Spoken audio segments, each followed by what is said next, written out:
अपनी गलती का उदों एहसास होया जो अपनी धी जवान हो गई। जो 17 सालों की हुई ना तो उन्हें आख्या प्यो नूं कि मैं अपनी पसंद का रिश्ता कराना, तुसी मेरे कौन हुंदे जे, तुसी मैनू जम्मिया जरूर है लेकिन मेरे अपनी मर्जी की मालक हाँ। कोई सन 2 नौजवान ते एक लड़की ते लड़का सन, तो उन्हें नस के विआह करा लिया। उदों उन्हें घरदियां नूं आख्या माँ प्यो नूं कि तुहाडी की जरूरत है, तुहाडी की मजाल है, असीं अपने फैसले आप कर सकने हाँ, तुसीं साडे ते कोई भी अपना हुक्म नहीं कर सकते। तो सारी जिंदगी उस औरत नूं कमी महसूस ना हुई क्योंकि वह बंदा जिहड़ा सी बड़ा प्यार करता सी। ते बंदे नूं भी किसी किस्म की कमी महसूस ना हुई क्योंकि जी लड़की सी जी उहदी औरत सी ना बड़ी फरमा बरदार सी।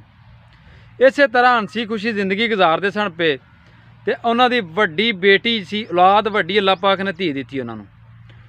18 साल हो गए सन, किसी किस्म की परेशानी उन्होंने ते नहीं सी आई।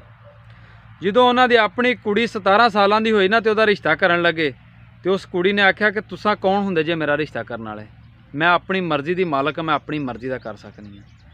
उदों उन्होंने पता लगा सी कि जिवें असी अपने माँ प्यो नूं दुख दिता सी ना, अज सानू वो दुख लगन डिया वे।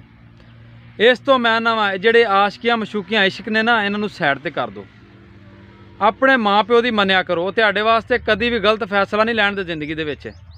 तुसी अगर अपने माँ प्यो नूं थोड़ी जिन्नी खुशी दवोगे ना, तो तुहाडी सारी जिंदगी तुहाडा माँ प्यो खुशियां भर देगा। तो माँ प्यो की दुआ की अल्लाह पाक भी ज़ाया नहीं करता। अल्लाह पाक भी पहले समान ते आण के माँ प्यो दीयां दुआवां सुनदा वे, क्योंकि माँ दे ते एक मूँह चो लफज भी अपनी औलाद वास्ते निकलिया कभी भी ज़ाया नहीं जाता। तो तुसी अज अपने माँ प्यो की इज्जत का ख्याल रखो, कल नूं तुहाडी औलाद भी तुहाडी इज्जत का जरूर ख्याल रखे दी। बाकी मेरी दुआ है अल्लाह पाक किसी की इज्जत भी खराब ना करे जिंदगी दे विच, हर किसी दी इज्जतां महफूज रहन। मेरी दुआ है खुश रहो, हसदे रहो।